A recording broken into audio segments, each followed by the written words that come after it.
A True Martial World, Bab 122. Judul, Tao Yun Xiao memuntahkan darah juga. Untuk jatuh dari ketinggian ratusan kaki, bahkan kultivator pengumpulan Ki Puncak akan mati. Seorang Purple Blood mungkin tidak akan mati, tapi hasilnya akan sangat memalukan. Tapi gadis ini sedang berjalan di udara dan perlahan mendekat. Seolah-olah ada tangan tak terlihat yang dengan lembut memeluknya. Ini, dia bisa terbang. Orang-orang di alam liar yang luas sangat terkejut. Mereka telah melihat orang-orang naik elang ke langit. Itu mengesankan, tapi hari ini, mereka benar-benar melihat seseorang terbang di langit hanya dengan darah dan dagingnya. Metode macam apa itu? Itu benar-benar tidak pernah terdengar. Mata rakyat jelata hampir keluar dari rongganya. Tetapi untuk pemimpin dan sesepuh suku Tao, mereka memiliki gagasan yang tidak jelas tentang ranah apa itu. Di dunia ini, ketika kultivator mencapai level tertentu, mereka bisa terbang di langit. Dan alam ini berada di luar pemahaman mereka. Setidaknya, itu adalah sesuatu yang mustahil untuk dicapai di alam Purple Blood. Gadis ini, dia melebihi alam Purple Blood, tapi usianya, dia hanya seorang remaja. Untuk melebihi Purple Blood saat remaja, bagaimana mungkin ini bisa terjadi? Para tetua suku mulai berdiri satu demi satu. Meskipun mereka tahu bahwa dua orang kaya telah datang ke klan suku Tao mereka tidak tahu apa-apa tentang identitas mereka. Hari ini, mereka benar-benar melihat seorang gadis remaja terbang di udara. Astaga, siapa gadis ini? Melihat gadis misterius ini, para tetua suku merasakan tekanan yang luar biasa. Bagi sosok seperti itu, klan suku Tao tidak signifikan. Gaun putih gadis itu berkibar tertiup angin sampai dia mendarat. Puluhan ribu mata terkonsentrasi pada gadis itu. Mereka sangat terkejut. Beberapa hari ini, mereka terlalu sering dikejutkan. Pertama-tama, Yiyun yang menjadi terkenal, membayangi semua jenius di klan suku Tao. Berikutnya adalah gadis yang masih remaja, namun dia bisa terbang. Gadis kurus itu berdiri di sana dengan anggun, seperti peri yang jatuh dari langit. Dia memiliki cadar di wajahnya, menyembunyikan penampilannya. Namun meski begitu, banyak yang bisa menebak bahwa di balik cadar itu ada keindahan yang memukau. Faktanya, Lin Xingtong biasanya tidak menutupi dirinya sendiri. Tetapi Lin Xingtong tidak ingin memperlihatkan wajahnya di depan puluhan ribu orang. Dari saat dia turun dari langit hingga dia menemukan kakinya, dia tidak memandang Yiyun sama sekali. Seolah-olah dia tidak mengenalnya. Yiyun mengusap hidungnya dan bertanya-tanya mengapa. Apa yang dilakukan Lin Xingtong di sini? Dari kesan Yiyun, seorang gadis luar biasa seperti Lin Xingtong tidak ingin menunjukkan dirinya di depan umum. Selain itu hanya suku berukuran sedang di Cloud Wilderness, dipenuhi dengan massa yang bodoh. Peristiwa seperti itu adalah level yang terlalu rendah baginya.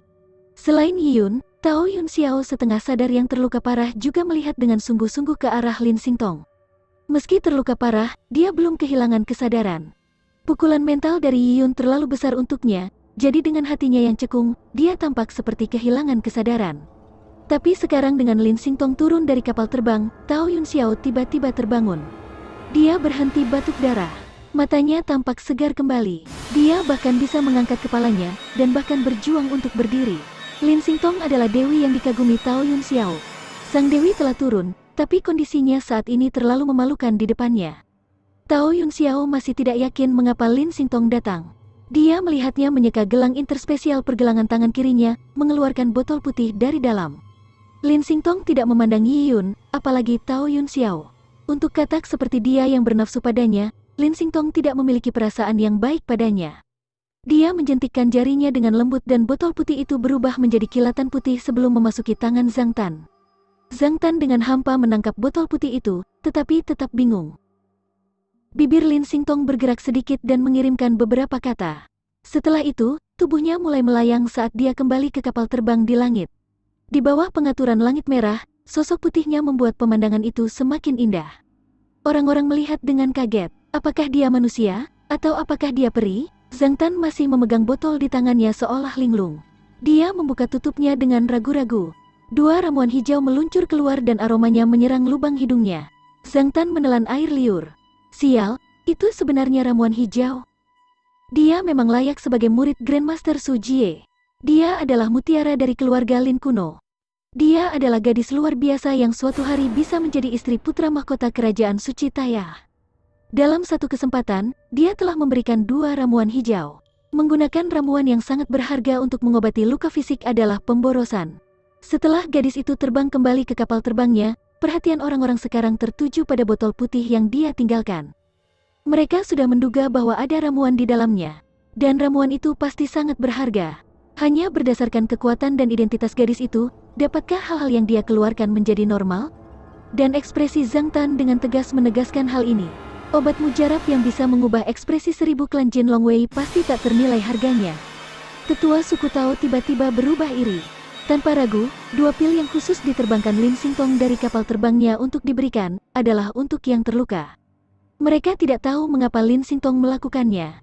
Tetapi tidak ada waktu untuk mempertimbangkannya. Tidak ada keraguan tentang harga pil tersebut.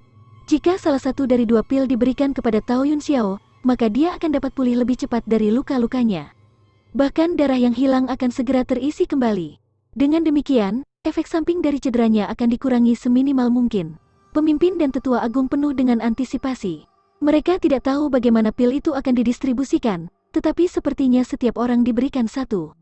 Mengapa gadis berbaju putih memberi mereka obat mujarab? Logikanya, Tao Yunxiao tidak mengenal gadis berbaju putih itu, jadi tidak ada alasan baginya untuk menyelamatkannya.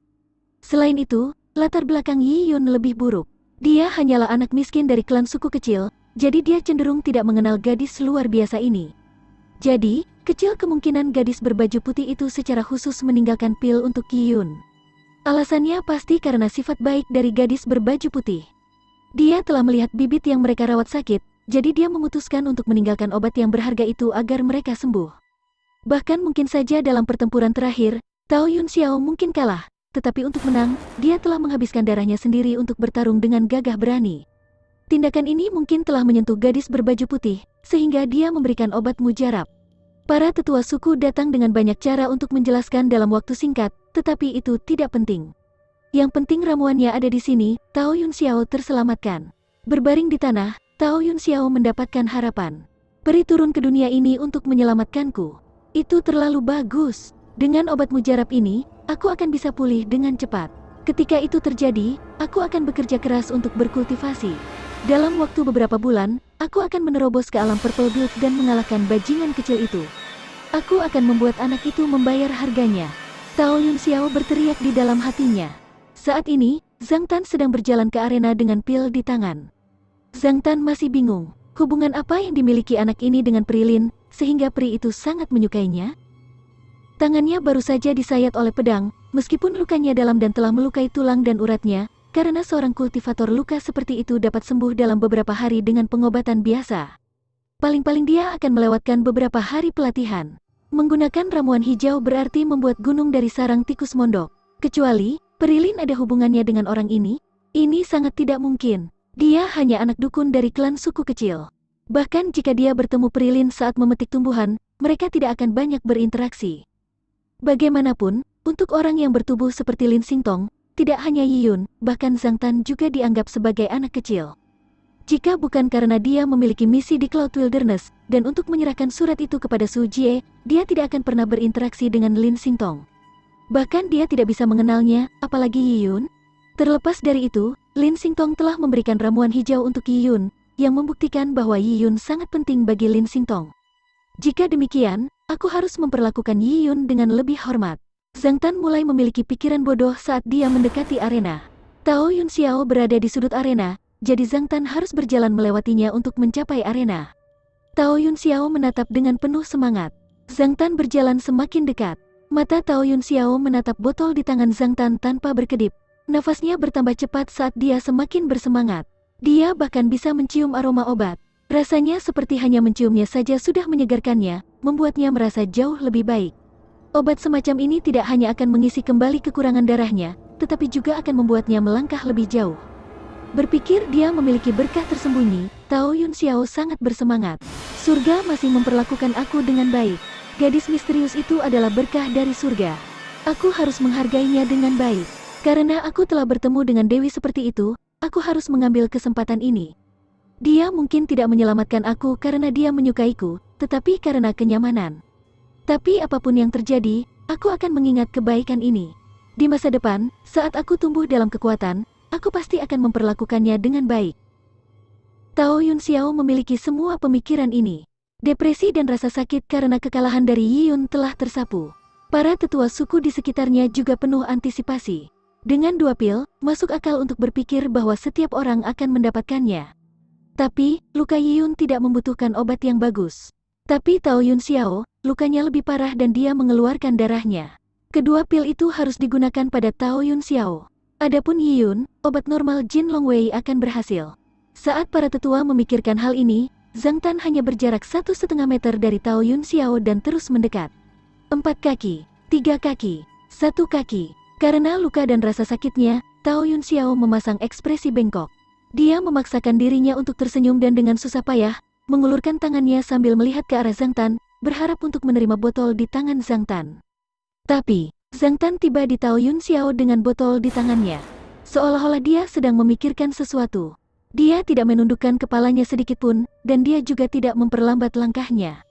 Dia hanya berjalan melewati Tao Yun Xiao. Hanya berjalan melewati seperti itu.